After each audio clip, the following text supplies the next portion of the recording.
My grandfather did terrible things during his life. At least, that's what everyone always said. For as long as I can remember, he was locked away in a mental institution. A court decided he wasn't safe to be around other people. So my entire life, I never met him. I only heard the stories. Stories about him suddenly attacking strangers, destroying things for no reason, causing problems wherever he went. The worst story of all happened years ago. One day, he drove his car into a group of people. 13 of them. Most didn't survive. Doctors later said it might have been some kind of serious mental illness caused by years of trauma from the military. But now, I think, something else was happening.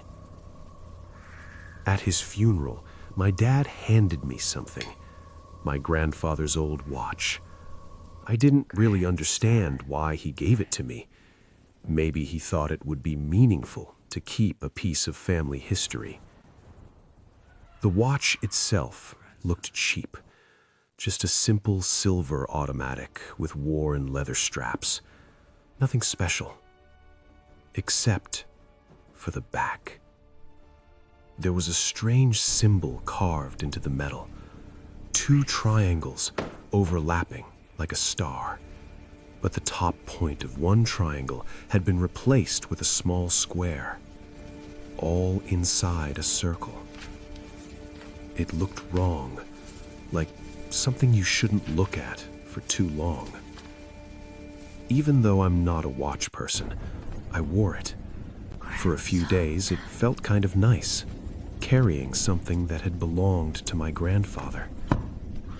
Then, one morning, everything changed. I woke up and lifted my wrist to check the time. The tiny tick marks around the watch face. They were moving, sliding across the glass, gathering in the center. Then they formed words. Hold your breath. I froze, completely confused. I didn't do anything. Then sharp pain shot through my wrist, like dozens of tiny needles stabbing at once. I grabbed my arm and winced. After a few seconds, the pain faded. When I looked back at the watch, it looked normal again. I tried to take it off. The leather straps came loose, but the watch itself was stuck. My skin felt fused to it. I had class to get to. I tried to ignore it. But then, the first command came. During lecture, a faint buzz made me glance down. The numbers shifted again. Trip the next person in the aisle. I laughed. It sounded ridiculous. But the moment I refused, a wave of pain surged through my wrist. I had no choice but to sit still. The watch punished me for not obeying. Every refusal made the pain worse. Later, another class. The buzz again. Steal her wallet. I froze. The girl next to me was asleep. Her wallet was right there. My hand twitched, almost moving toward it, but I pulled back. The pain came back instantly, stronger than before. It felt like the watch was tightening around my arm. The leather straps were no longer just straps. They were becoming part of me. I realized something terrifying. This watch wasn't just a watch. It was alive. It gave orders, and it demanded obedience. That night, I tried to ignore it while making dinner. Chopping vegetables, my wrist buzzed again. Cut off a finger. My heart raced.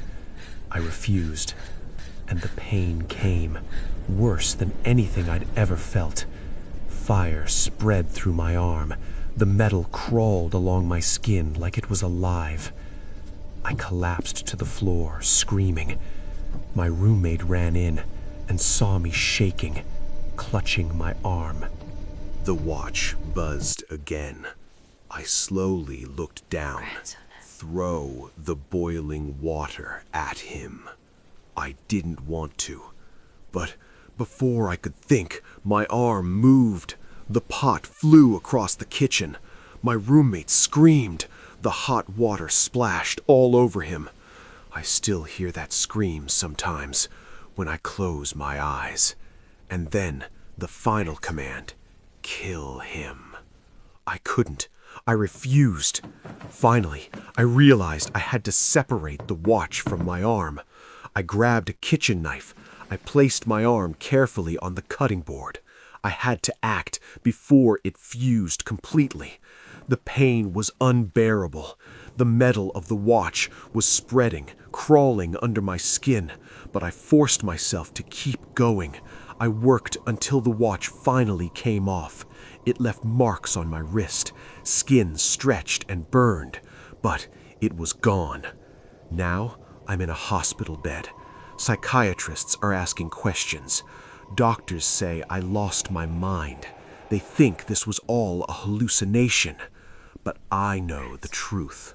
My grandfather wasn't crazy. He had this watch, and it controlled him.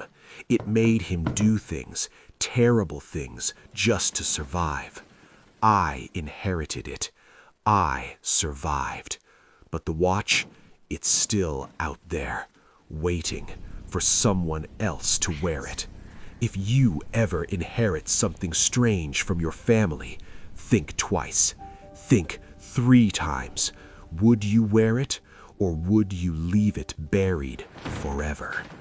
And one last thing. If you could, tell me what you would do. Would you obey it, or would you fight it? Write it in the comments. I want to know. Because the truth is sometimes scarier than fiction. I didn't even realize my new customer was my old neighbor until I pulled into her driveway. The street name sounded kind of familiar at first, and driving there, a few landmarks hit me, like a memory trying to surface. But nothing solid, just this weird prickling feeling I couldn't explain. It finally clicked when I saw my old childhood home right next to her place.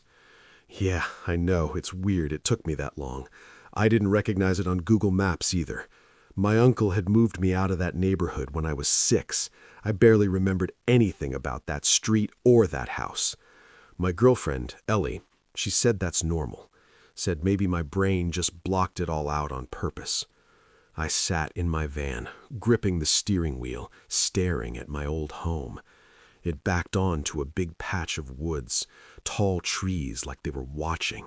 The house itself looked abandoned, shattered windows, empty bottles lying around, yellow, dead grass.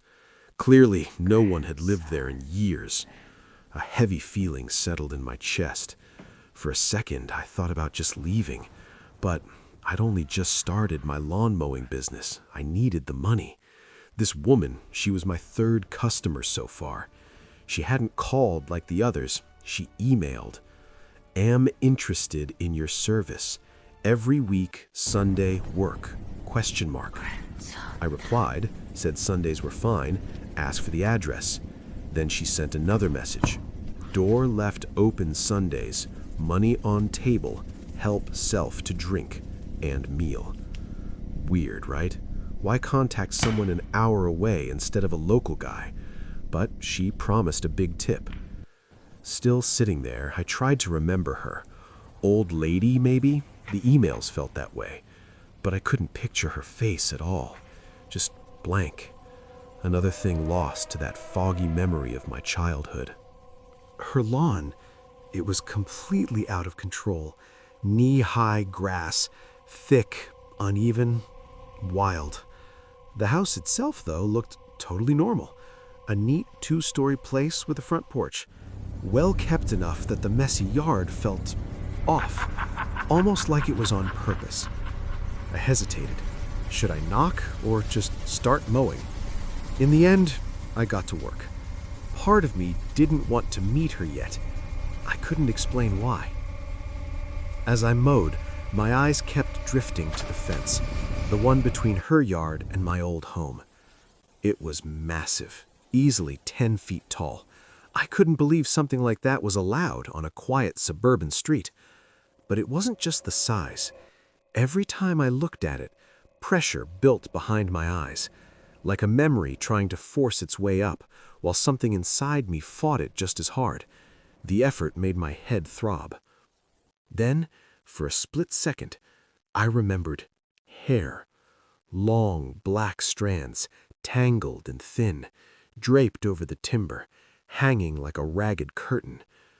I froze on my cheap plastic tricycle. One back wheel was missing, so I had to balance just right. Funny how useless little details come back when everything else is gone. The hair shifted, and slowly, above the lip of the fence, a pale forehead rose. Eyes, white and cloudy. I only saw them for a moment, but I knew immediately who was peeking down. Me. Only me. Then there was a sound behind me. Maybe a voice, maybe someone calling my name. The eyes vanished. The forehead sank. The hair slid upward, strand by strand, until there was nothing left. Cold washed over me. I gripped the mower handle tighter, focused on the grass lines ahead. I didn't look at that fence again. Surely it was just my imagination, something I made up out of boredom. No one could peek over a 10-foot fence unless they were on stilts or balancing on some insane ladder. Even then, why would anyone do that just to watch a kid play in their backyard? It was too strange, too absurd to take seriously. And yet, this unease, it bloomed low in my chest, and it refused to go away. That image, hair spilling over the fence, those eyes watching me, suddenly it was one of the clearest memories I had from that house, clearer than anything else I could remember in over a decade. I shook my head, forced the image away, and got back to work. An hour later, the lawn looked decent again. I packed my mower and gear back into my uncle's van. Then, I remembered the money. I knocked on the front door and waited a bit.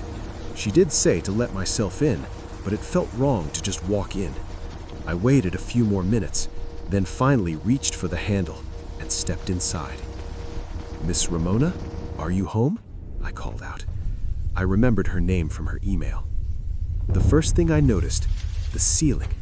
It was unusually high, made the space feel wide and open, almost cavernous. It also made it insanely cold inside. Goosebumps crawled over my arms. Most of the ground floor, open plan. I spotted the kitchen right away. A wooden table sat near the counter, money laid out neatly on top.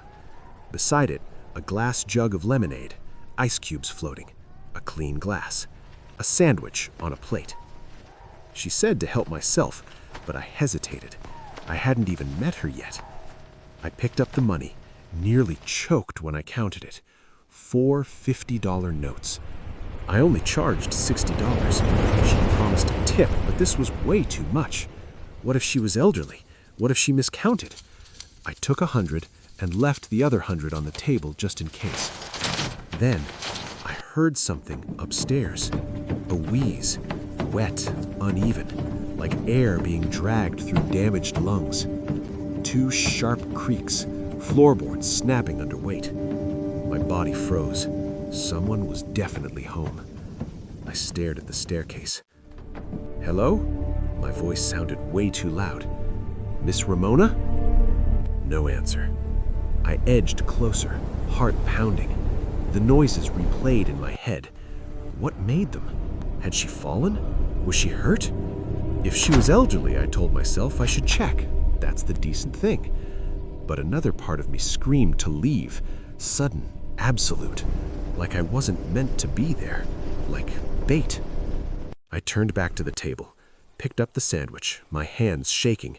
Then I got out. Driving home, I sat in the van, engine off, the sandwich on the seat. Eventually, I opened it. Inside, butter and raw, red meat. I swallowed and then noticed something threaded through it. A single hair. Dark, ridiculously long. I told Ellie what happened, but left out the memory part. She laughed. "You're scared of a little old granny?" she said. "I don't know if she's a granny," I said. "I've never met this woman. She could be a man for all I know." She looked at me, soft but insistent. "Are you sure?" she said. "You said she was your old neighbor. Are you sure you don't remember anything?" That black hair flashed in my mind again, and I remembered a single strand had caught in the fence, drifting down to my 6-year-old self. I picked it from the air, played with it carefully, wrapped it around my arm, amazed it almost fit my whole forearm, like linen on a mummy. I shook my head, told Ellie about the sandwich instead. She laughed, shaking her head. The poor woman probably has dementia. A week later, I went back. I didn't want to, but Ellie convinced me the money mattered. If we ever wanted to move out of my uncle's house, we needed it. My stomach churned on the drive. Before I started mowing, my eyes went to the fence. I remembered long, curling fingers reaching over the top, and a half face peeking down, just eyes and forehead visible.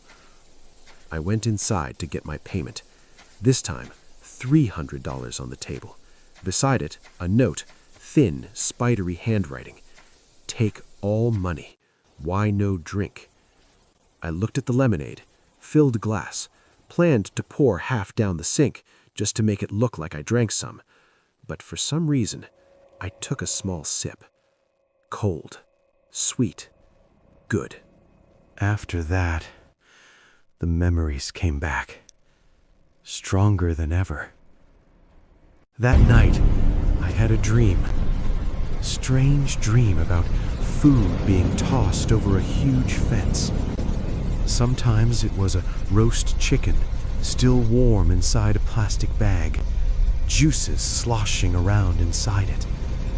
Other times, it was a whole chicken, raw, feathers still stuck to the skin. Sometimes it was fresh fruit in a cracked container. Other times, rotten apples and thick slabs of heavy red meat. And I remembered the hunger. I remembered hiding beside the fence. I had a blanket stretched over the bushes, making a tiny little nest, a place where I could crouch and hide the food I was given. I remembered eating like an animal, shoving whatever I could into my mouth before anyone found me. I remembered my scalp itching constantly. Lice, multiplying, biting, crawling everywhere. No one stopping them, no one caring. A whole kingdom of parasites living in my hair. And then I remembered the hand. It slipped through the narrow gap between the fence and the bushes, right where I was sitting with my back against the wood. The branches rustled quietly. The hand was enormous, but gentle. One long finger brushed the tangled hair away from my face, and somehow the itching stopped. I looked up, but all I could see was a thin gray arm stretching up, disappearing over the fence. I remember grabbing that finger, my tiny hands wrapped around it. I held on tight, crying into it. Then I heard an angry voice somewhere behind me. The finger gently wiggled, asking me to let go. And when I did, the hand slowly disappeared, the arm pulled back. When I looked up again, only a few strands of dark hair were visible above the fence. Then someone ripped the blanket away from my hiding spot. They were yelling, screaming in disgust. I had been sitting on a pile of food, some of it already rotting, flies buzzing everywhere, maggots crawling through it. Hands grabbed my arm and dragged me out of the bushes, away from that giant fence, so hard I thought my arm would snap. "Stop!" I screamed. The third time I went back to mow Ramona's lawn, I didn't hesitate. Something inside my head had started clearing up, like a blurry picture slowly coming into focus. And I knew I had to speak to her, to Ramona. I didn't know if all those memories were real, but pieces were starting to fit together, quietly, inevitably. And instead of hurting my head, it gave me this strange feeling, like I was finally getting closer to the truth.